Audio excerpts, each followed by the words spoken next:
बच्चों हमारा चल रहा है अध्याय 4। हमने अध्याय 4 के थ्योरी पार्ट को पूरा कर लिया, साथ ही हमने उदाहरणों को भी देख लिया। लेकिन जब हम प्रश्न देखने जाएंगे तो वहाँ पे हमें हेल्महोल्ट्ज़ कुंडली का जिक्र मिलेगा। तो इसलिए आज हम चर्चा करने जा रहे हैं हेल्महोल्ट्ज़ कुंडली। तो आप अपना कॉपी लीजिए, पेन लीजिए, उसमें हेडिंग डालिए हेल्महोल्ट्ज़ कुंडली। कुछ इस तरह नज़र आएगी आपको। आप प्रयोगशाला में जाएंगे, वहाँ पे इस तरह की कुंडली रखी हुई मिलेगी आपको देखने को मिलेगा। इसमें क्या होती है, दो कुंडलियाँ होती हैं, ठीक है। इस तरह की दो कुंडली होती हैं, दोनों समांतर रखी होती हैं, दोनों की त्रिज्याएं क्या होती है, समान होती है। जैसे मान लो अपने पास एक कुंडली ये हो गई और इसी के पीछे क्या है, दूसरी कुंडली रखी हुई है, दोनों की त्रिज्याएं क्या है, समान है, एक दूसरे के क्या है, समांतर रखे हुए हैं। साथ में एक ही उभयनिष्ठ लाइन पे रखा होता है, एक ही तल पे ये दोनों रखे होते हैं। और क्या खास बात है, इन दोनों के जो बीच की दूरी होती है इनके त्रिज्याओं के बराबर होती है, ठीक है। फेरों की संख्या बराबर होती है, धाराएं समान बहती हैं। इस प्रकार की व्यवस्था होती है, इसी को हम कहते हैं हेल्महोल्ट्ज़ कुंडली। इसको हम क्या कहते हैं, हेल्महोल्ट्ज़ कुंडली। तो कहने का मतलब है, अगर हम लिखना चाहें तो हम लिख सकते हैं कि एक उभयनिष्ठ अक्ष पर एक दूसरे के समांतर रखी ऐसी दो कुंडलियों का युग्म जिनमें प्रवाहित धारा, फेरों की संख्या, त्रिज्या और धारा की दिशा समान हो तथा दोनों के मध्य की दूरी क्या हो, त्रिज्या के बराबर हो, हेल्महोल्ट्ज़ कुंडलियाँ कहलाती है। भाई तो परीक्षा में पूछ ले जाए कि आप हेल्महोल्ट्ज़ कुंडली किसे कहते हैं या उससे क्या समझते हैं, तो ये कह सकते हैं, ठीक है। क्लियर। यहाँ पे बात ये आती है कि आखिर इसका उपयोग क्यों करते हैं। आप लैब में जाएंगे तो इसके एक्सपेरिमेंट देखते हैं, करते हैं। इस कुंडली का हम क्या करेंगे, लैब में जाके इस पर एक्सपेरिमेंट होता है, प्रयोगशाला में हम क्या करते हैं, इस पर प्रयोग करते हैं। सवाल ये उठता है कि आखिर ये हमारे काम क्या आती है, ये कुंडली क्या काम आती है, हम इस पर एक्सपेरिमेंट क्यों करते हैं। तो देखिए इसमें क्या होता है, इसको एक्सपेरिमेंट करने का उद्देश्य ये है कि ये जो हेल्महोल्ट्ज़ कुंडली है इसके मध्य भाग में क्या होता है, समान चुंबकीय क्षेत्र बनता है। इसके मध्य भाग में क्या होता है, समान चुंबकीय क्षेत्र बनता है। तो समान चुंबकीय क्षेत्र बनाने के लिए ही हमें हेल्महोल्ट्ज़ कुंडली का प्रयोग किया जाता है। कैसे बनता है वो अभी हम समझने का प्रयास करते हैं। तो सबसे पहली बात तो आपको ये समझ में आ गई हेल्महोल्ट्ज़ कुंडली क्या होती है। क्लियर ये बात, आप ये चीज़ को लिख सकते हैं, अगर पूछ ले जाए चित्र बना सकते हैं, डायग्राम बना सकते हैं। अब अपन समझ गए कि इसका प्रयोग क्यों करते हैं कि बीच वाला जो भाग होता है उसके अंदर क्या होता है, इसके अंदर समान चुंबकीय क्षेत्र बनता है। देखिए मेरे पास चित्र में दो समरूप वर्ताकार कुंडलियां हैं, ठीक है, पहली और ये दूसरी।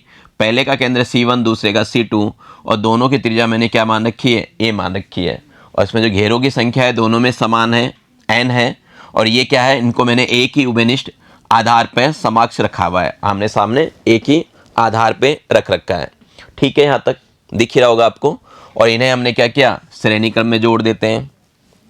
इन्हें हमने क्या किया, श्रेणी क्रम में जोड़ दिया। साथ ही कुंडलियां इस प्रकार लपेटी जाती है कि प्रत्येक कुंडली में धारा एक ही दिशा में हो। जो कुंडलियां लपेटते हैं इस तरह लपेटे, धारा क्या हो, एक ही दिशा में हो। और इनके मध्य की दूरी इनकी त्रिज्या के बराबर कर देते हैं। इसका मतलब क्या है, मैंने हेल्महोल्ट्ज़ कुंडली का निर्माण कर लिया, ठीक है। अब क्या होता है कि जैसे ही हम क्या करते हैं, हेल्महोल्ट्ज़ कुंडली में से किसी एक कुंडली के केंद्र से दूर जाने पे चुंबकीय क्षेत्र के मान में क्या होता है, कमी आती है। भाई अपन ने पढ़ रखा है, जितना आप केंद्र से दूर जाओगे चुंबकीय क्षेत्र के मान में क्या होगी, कमी होगी। लेकिन होगा क्या, इससे तो दूर जा रहे हो लेकिन इसके तो क्या हो गया, पास आ रहे हो ना। मान लो ये है, इस बिंदु की बात करूं, पहले ये बिंदु यहाँ पे था, ठीक है, पहले बिंदु क्या था, यहाँ पे था। अब इसको यहाँ से ना हटा के मैं यहाँ कर दिया, यानी दूर ले गया। तो देखो इससे तो ये क्या हो गया, दूर हो गया, लेकिन इसके क्या हो गया, पास आ गया। यानी जितना दूर पहले वाले की वजह से हटाया तो वो कमी आ गई, लेकिन दूसरे वाले के बिल्कुल क्या हो गए, अपन पास आ गए। दूसरे वाले के क्या हो गए, पास आ गए। जैसे इस बिंदु की परिकल्पना करूंगा, मैं इस बिंदु की बात कर रहा हूं, पहले मेरा बिंदु यहाँ था तो ये दूरी इतनी थी। अब इस बिंदु को क्या किया, मैं दूर लेके गया, यहाँ लेके चला गया। ये बिंदु दूर चला गया, तो इससे तो दूर चला गया, तो इससे तो क्या हो गया, चुंबकीय क्षेत्र की कमी हो गई। लेकिन इधर क्या हो गया, इसके बिल्कुल क्या हो गया, पास आ गया। तो इससे क्या हो गया, चुंबकीय क्षेत्र की वृद्धि हो गई। यानी जितना कम हुआ उतना उसने क्या किया, बैलेंस कर दिया, बढ़ा दिया, ठीक है। यही कहना चाहते हैं हम कि हेल्महोल्ट्ज़ कुंडली में से किसी एक कुंडली के केंद्र से दूर जाने पे चुंबकीय क्षेत्र के मान में जितनी कमी आती है, दूसरी कुंडली के पास चले जाने के कारण उतनी ही चुंबकीय क्षेत्र में क्या होती है, मान में वृद्धि हो जाती है। पहले से तो अपन दूर गए, लेकिन दूसरे के क्या हो गए, पास आ गए। तो केंद्र के जितना पास जाते हैं चुंबकीय क्षेत्र बढ़ता है, केंद्र से जितना दूर जाते हैं चुंबकीय क्षेत्र घटता है। तो पहले वाले से दूर जा रहे हैं इसलिए घट रहा है, लेकिन दूसरे वाले के क्या आ रहे हैं, पास आ रहे हैं, इसलिए क्या होगा, वहां पे बढ़ेगा। तो कहने का मतलब क्या हो गया, कहने का मतलब ये हो गया कि परिणामी चुंबकीय क्षेत्र हेल्महोल्ट्ज़ कुंडलियों के मध्य प्रभाग के प्रत्येक बिंदु पे समान बना रहता है। हर जगह क्या होगा, समान ही होगा, क्योंकि एक से मान लो इस बिंदु की बात करें, यहाँ पे उतना ही होगा, यहाँ भी उतना ही होगा, हर जगह क्या होगा, बराबर ही होगा। तो यहाँ पे इससे क्या हो गया, अपने को ये पता चल गया कि यहाँ पे क्या होगा, चुंबकीय क्षेत्र हमेशा क्या होगा, समान होगा। तो हम ये कह सकते हैं कि हेल्महोल्ट्ज़ कुंडलियों के मध्य प्रभाग में समान चुंबकीय क्षेत्र बनता है। तो परीक्षा में ये भी पूछा जा सकता है कि आप इस प्रकार को कैसे कह सकते हैं कि जो हेल्महोल्ट्ज़ कुंडलियाँ हैं उसके मध्य प्रभाग में हमेशा चुंबकीय क्षेत्र समान रहता है। तो ये वाला कंसेप्ट आपको बताना है, चाहे तो इसको और अच्छा आप अपनी भाषा में लिख सकते हैं। समझ गए बात को भाई? अपने को ये पता है कि जैसे ही हम केंद्र से दूर जाते हैं चुंबकीय क्षेत्र घटता है, और लेकिन जैसे ही पास आते हैं चुंबकीय क्षेत्र क्या होता है, बढ़ता है। तो आप पहले से तो दूर जा रहे हो, ये पहला है, इससे तो क्या है, दूर जा रहे हो। इससे जितना दूर जा रहे हो उतना ही दूसरे के क्या हो रहे हो, आप नज़दीक आ रहे हो। ये कहानी क्या है, प्रत्येक बिंदु पे। जैसे मान लो मैं इसकी बात करूं, इस बिंदु की बात करूं, तो इधर से दूरी और इधर से दूरी है ना, एक तरफ कम होगी और एक तरफ क्या होगी, ज़्यादा होगी, तो बैलेंस हो जाएगा। तो बीच में जितने भी बिंदु प्राप्त हो रहे हैं वहाँ पे सब पे क्या हो रहा है, चुंबकीय क्षेत्र समान है। समझ गए बात को? क्लियर है? देखिए यहाँ पे अगर ग्राफ देखना चाहें तो ग्राफ से भी समझ सकते हैं यहाँ पे, है ना। तो ये ग्राफ अपन ने बनाया था भाई, दूरी की किस अनुपात में बढ़ती है, तो उस ग्राफ को देख के भी समझ सकते हैं। तो दोनों में बीच का जो है वो क्या होगा, बिल्कुल बराबर आएगा, कांस्टेंट रहेगा। यहाँ पे बीच वाला भाग क्या होगा, एक तरफ तो बढ़ेगा और एक तरफ क्या होगा, घटेगा, इसलिए वो क्या होगा, कांस्टेंट रहता है। तो आप ये कह सकते हैं कि मध्य प्रभाग में जो दोनों कुंडलियां हैं उनके बीच का जो प्रभाग होगा वहाँ पे चुंबकीय क्षेत्र क्या होगा, समान प्राप्त होता है। एक के कारण कमी हो जाती है तो दूसरे के कारण क्या होती है, वृद्धि हो जाती है। या फिर एक से क्या हो रही है, कमी हो रही है, तो दूसरे के कारण क्या हो जाएगी, वृद्धि हो जाएगी। ठीक है। अब हम ये देखते हैं कि जो अपने पास जो हेल्महोल्ट्ज़ कुंडली है उसका मध्य का जो भाग है उसके मध्य बिंदु पे चुंबकीय क्षेत्र कितना होगा। हमें ये पता करना है उसके मध्य बिंदु पे चुंबकीय क्षेत्र कितना होगा। तो इसकी गणना करने के लिए मैंने क्या किया, दोनों कुंडली ले ली जिनकी त्रिज्या कितनी थी, ए थी।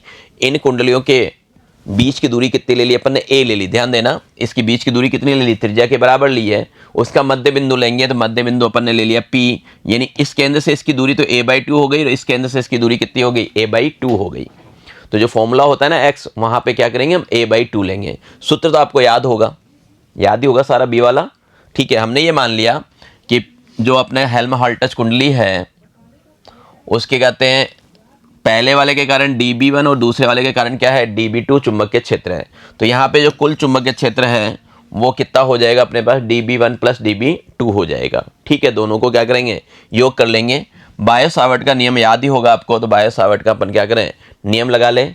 तो dB1 प्लस dB2, ठीक है, तो ये हो गया म्यू 0 I, धारा दोनों में सेम है तो ए स्क्वायर, इसका भी ए स्क्वायर हो जाएगा 2x² प्लस ए स्क्वायर की पावर 3/2, और इसमें भी सेम ये होगा। बस अपने को क्या करना है, दोनों के लिए जो x का मान है वो कितना है, दोनों के लिए हमें क्या करना है, x का मान देखना है। देखिए इससे इसकी दूरी a/2 और इससे भी इसकी दूरी क्या आ रही है, a/2 आ रही है। दोनों के लिए हम क्या करेंगे, x का मान a/2 रखेंगे। यहाँ पे a/2 रखा तो a²/4 हो जाएगा और इसका भी क्या होगा, a²/4।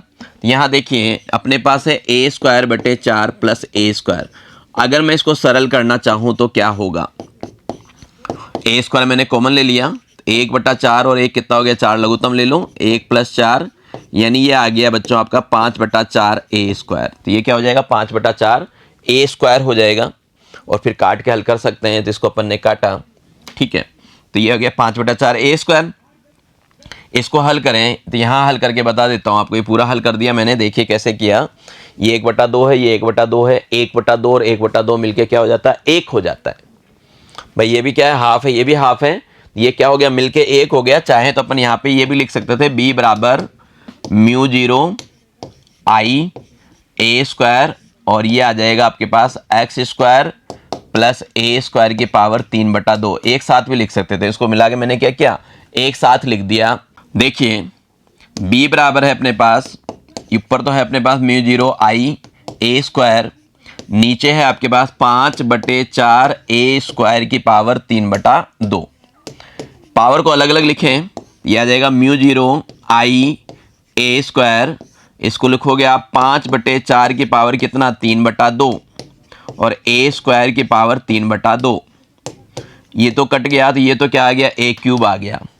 ठीक है। और पावर 3/2 का मतलब मैंने बताया, जैसे कहीं पे मान लो x की पावर 3/2 है, तो इसका मतलब होता है x √x होता है ना, 1 प्लस आधा। तो यहाँ पे हमने क्या किया, पावर 3/2 है तो इसको 1 प्लस आधा लिख दिया, है ना, आधे का मतलब होता है रूट। तो ये अपने पास इस तरह लिखा जा सकता है।